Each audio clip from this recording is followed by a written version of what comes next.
So now we are going to talk about this protrusion.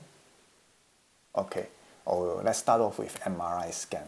Okay, since people always wants to have MRI scan to confirm where their pain is coming from, so that they have a medical condition rather than view low back pain as a symptoms. It's somehow better for them to think of low back pain as a disease and that is coming from something that can explain their pain, so they feel much better. But that's not the way. Now let's look at this study.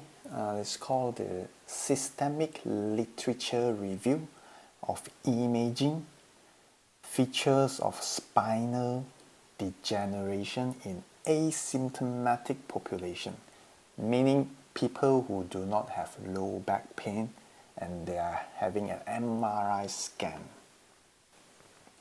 So in this literature review, there is 33 articles reporting imaging findings of over 3,000 asymptomatic individuals, meaning without any pain. And the conclusion is that the findings of spine degeneration are present in high proportions of asymptomatic individuals, increasing with age, and many imaging-based degenerative features are likely part of normal aging and unassociated with pain. So how I always tell my patients who are like in their 70s or 60s, where wrinkles are coming onto their face, they can see wrinkles coming on. The funny thing is that they don't blame their face for being degenerated because there's wrinkles coming. They don't say that they are looking horrible, their face are like bleh. But somehow they are saying it to their back, that their back is degenerated, it's being compressed, it's being fragile, things are not looking good. To me, it's the same. You have wrinkles in your back, it's the same as in your face. Okay, you don't say that your face are degenerated, but you say that your lower back is degenerated.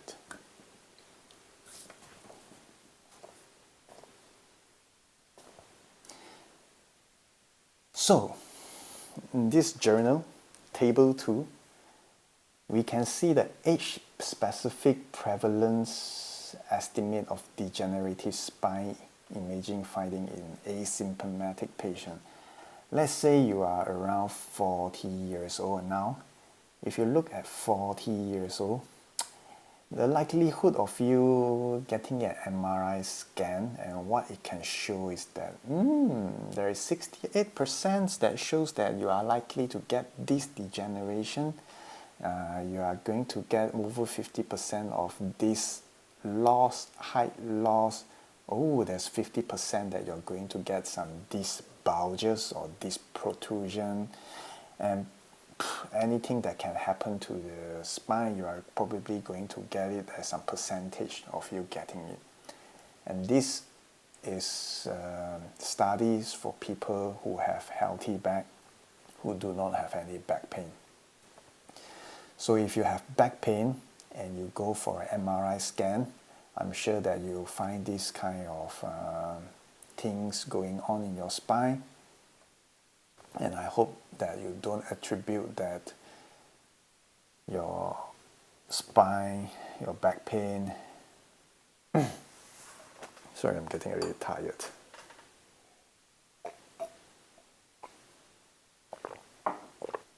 So after knowing this, I hope that next time when you have an MRI scan and there is this kind of findings, I hope that you don't place so much emphasis that your low back pain is being caused by a degeneration of the disc.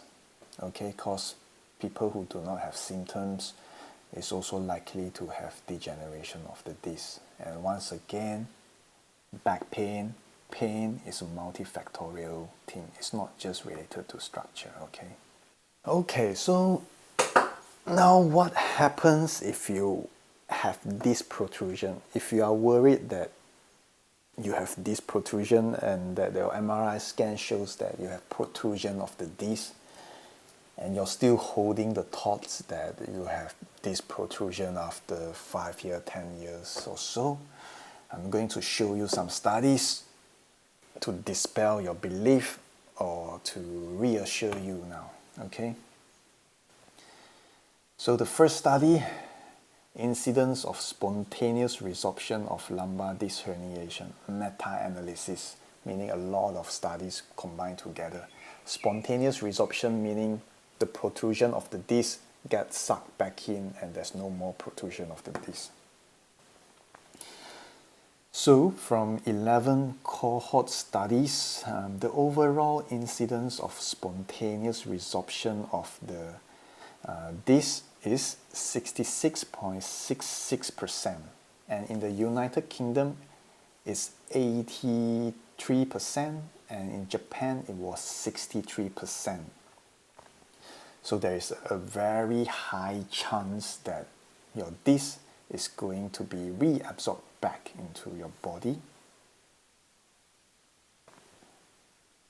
Okay, here we looked at the study of acute lumbar disc hernia, so LDH, have found that 2 and 5 years after diagnosis, there was little difference between patients who underwent surgery and those who did not. So surgery initially can help with the pain temporarily, but in the end, people who go for surgery and not non-surgery basically achieve the same results. So under the same studies, if we look at the number with spontaneous resorption of the disc, so the review time is very inconsistent. It can vary a lot. So we can see that there's 71 cases of resorption of the disc that happens within 12 months, and then there's 45 here that happens within 6 months to 15 months. It can happen within 2 years, or it can happen within like 3-4 months. Okay, so it really depends on individual. There is no general guideline saying how long does it take for your disc to resorb. So, but basically there is a very good chance that your disc is going to resorb, but we just do not know how long. It can vary, but most of the time it's usually within 12 months. Okay. Another study where we look at 9 patients for spontaneous resorption of herniation of the disc. So here 9 patients with herniated disc present with back pain and sciatica, meaning radiation all the way down into the legs, meaning there is a nerve impingement. Okay.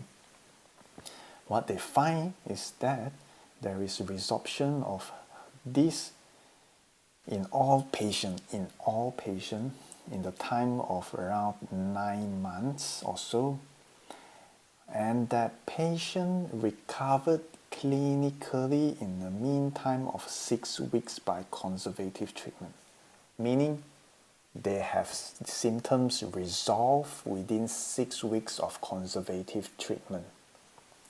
However, it takes around 9 months for the disc to be resolved. It's like ankle sprain now. When you have ankle sprain, you have pain in your ankles, right? But the pain sort of went away within 1 week or 2 weeks. And then you can start loading your ankle, you can start walking again. But understand that when you have an ankle sprain, there is a ligament tear. And it usually takes around 2 months or so for the ligaments to heal. So what I'm trying to say is that you can have injury to your body, to your ankles. However, you can also not have pain. Despite the injury you have with ankle sprain that requires 2 months to heal, you can be out of pain within 1 to 2 weeks.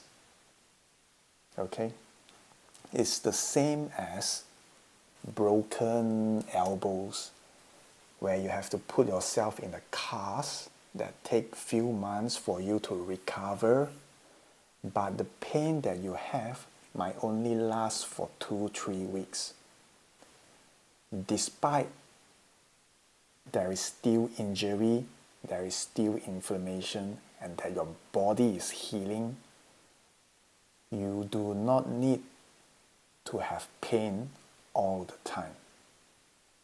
Pain is a perception. Okay? Pain is a perception. It is a symptom. It is not a disease, and it's multifactorial. I hope you try to understand where I'm coming from, and based on all the talk that I'm saying right now, you start to understand what pain is, okay? It is related to how safe you feel in this world, to sum it up. Okay, so in this journal, the MRI scan was done after 4 months and then every 2 months to see, okay? So patient with large herniated disc, clinically, meaning symptoms-wise, they recovered within 6 weeks, and the time for spontaneous resorption is around 6-7 months. And patient with smaller disc hernia, again, recovered symptomatically within 6 weeks, and their discs get resolved within 11 months. Okay, so what the study is trying to say is that the more severe of this protrusion that you have, meaning sequestration, the faster your body is able to resorb the material. And if you have a smaller protrusion, it takes longer for it to be resolved. Okay, it's just because if you have a spillover of this material into your body, you just recover faster. So you have a lot of pain symptoms initially, but at the same time, it's also recover faster compared to a smaller disc protrusion, which takes longer time for the disc to heal, but at the same time, you have lower severity of pain, something like that.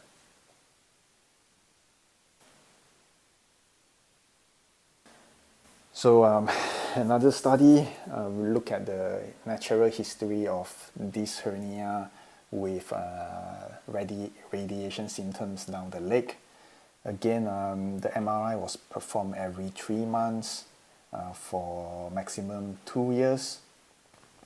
And they found that 88% of the patient, it shows more than 50% reduction of hernia on MRI within 3 to 12 months after onset of back pain. Okay. Yeah, so if we look at here, correlation between the duration, the table correlation between the duration of symptoms and the type of hernia. Protrusion meaning mild disc hernia, extrusion, moderate sequestration, meaning the disc just poop all out. The duration of symptoms usually lasts 3 to 14 weeks, 4 to 8 weeks, 1 to 5 weeks.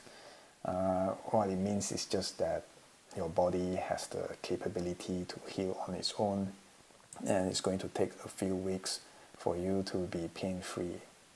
And if you have persistent pain, it's a multifactorial. You need some education, understanding of your back, maybe some psychological treatment can help you as well. Another study in 2020, we look at the follow-up results of patients with sequestrated disc herniation. Here it says that although the pain and disability scores were better in patients who underwent early surgery, however, they were similar to those in patients who regressed spontaneously at 6 months, meaning the disc regressed spontaneously at 6 months. They fare about the same with people who went for surgery. And this study just shows that spontaneous regression, meaning this being resolved, is observed at 6 months post-MRI in non-operated sequestrated lumbar disc hernia patient with conservative treatment. So in summary, I've shown you a few articles, starting with the articles that show you that asymptomatic individuals have disc degeneration through MRI scan, and that the MRI scan can't really prove that what's going on with your spine is the cause of your back pain. And people without pain can have degeneration or disc protrusion. Okay? And I also shown you that if you were to have disc protrusion, meaning the mild, moderate, or severe disc protrusion, your disc can heal on its own. It can be reabsorbed, and the time frame can be 3 months, can be 6 months, can be 9 months, but generally it takes less than 1 year for your disc to be reabsorbed. And also studies have shown that you can live pain-free within 6 weeks of your injury or low back pain. You do not need to suffer from low back pain more than 6 weeks. It usually heals on its own within 6 weeks. All you need is education, understanding what back pain is, how things are, exercise, psychological treatment. It's a multifactorial thing you need to tackle in a physical, social, and mental perspective. Okay. And the last 2 things I want to talk about, first is about the way when you live, people think that they cannot bend their back. I want to dispel this myth. And the second thing is about stress, contribution to back pain. Okay. I'm a little bit tired. I want to finish as fast as I can. Okay, look at this study. Association of sleep and pain. Studies in that sleep impairments reliably predict new incidence and exacerbation of chronic pain. Sleep impairments are a stronger, more reliable predictor of pain than pain is of sleep impairments. What it means is that if you have lack of sleep, it is more likely to predict your chances of injury, of having low back pain. Rather than pain causing you not be able to sleep, it is more that if you have lack of sleep, you are more likely to have pain. So sleep is very important. And the next journal is the impact of mental processing and pacing on spine loading. Okay, so the conclusion of this study is that if there is mental processing stress, it can lead to intensified spine loading and result in less controlled movement and increase in trunk muscles co-activation. And this adjustment significantly increase spine loading. So if you have stress, there's a lot of things going on, that you're multitasking, it is more likely that you are going to activate your muscles wrongly, something like that, and it's going to increase your spinal load. So you're more likely to injure yourself if you are stressed. This studies has demonstrated that significant increase in spine compression can occur in response to complex mental demands when they occur before the actual lift. So before you actually lifting, just you going to try to lift, that mental stress is already going to cause you to compress your spine more. Maybe because you brace yourself or you hold your breath, you just create more compression. before you try to lift. And other studies looking at the psychosocial factors and low back pain outcome in a pool analysis of low back pain studies. So these studies look at 1,900 participants, and the result is that supervisor support and job satisfaction was significantly related to all three low back pain stuff. Okay? So the development of chronic disability low back pain in the Japanese population was found to be increased by poor impression of feeling rewarded to work. Anxiety, lower daily life satisfaction, and then another study, if you have interpersonal stress at work, low job satisfaction, higher feeling of depression, lower support from supervisors, all this is going to contribute to low back pain. And in Norway, psychosocial predictors of low back pain were high job demands and self-reported high frequency of monotonous tasks, like just moving package, just doing the same thing over and over again. So pretty much what this paper is all about is that if your job is high demanding, if you have low control of your job, if there is a lot of job strain, if you have low job satisfaction, and if you have low job appreciation, and if you have low wage and you're feeling stressed or you're feeling depressed, all this is associated with low back pain. Okay, so from here, this is another study that look at people who perform lifting tasks in a stress situation and an unstressed situation. Oops. You can look at this diagram here, this table here, that talks about variability of biomechanical response to psychosocial stress. People who are stressed when they lift, there is more compression force in their low back compared to those who are not stressful. Okay. The reason being there is a Antagonist Co-Contraction. So there is the muscles it's like having a tug of war that leads to increased tissue load, meaning the message are not clear. There might be some confusion, not say confusion, but and also not say mix up, but basically the message is not just clear cut, and your muscles are just not working in an effective coordinating manner, and there is just a tug of war going on between the muscles, and that leads to increased spinal load.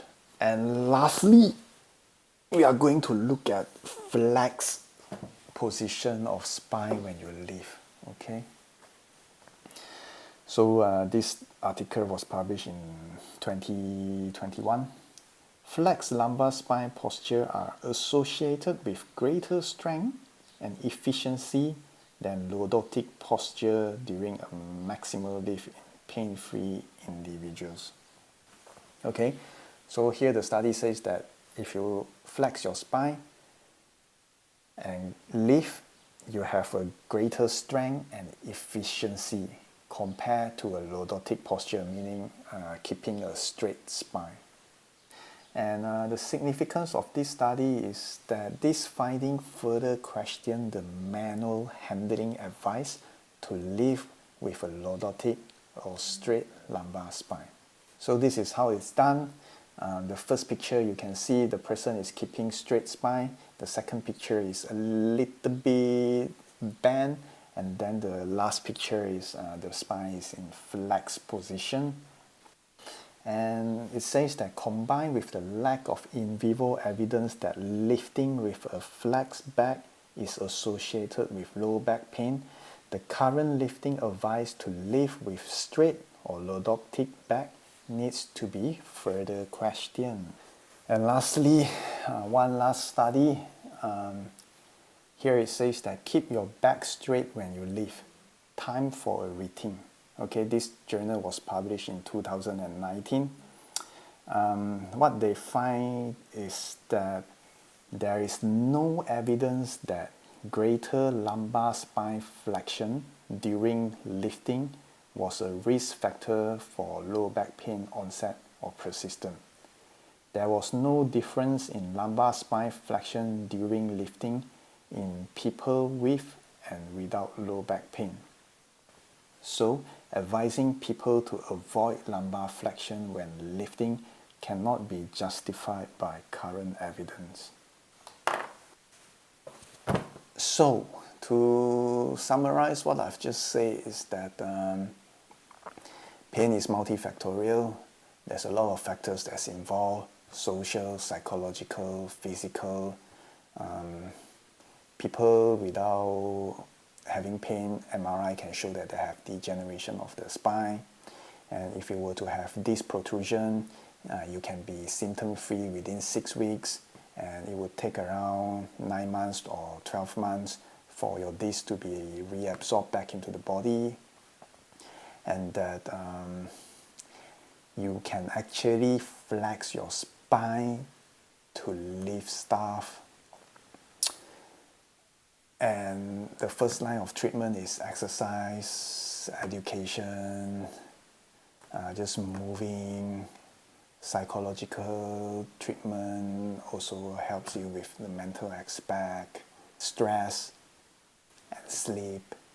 Social work plays a very important role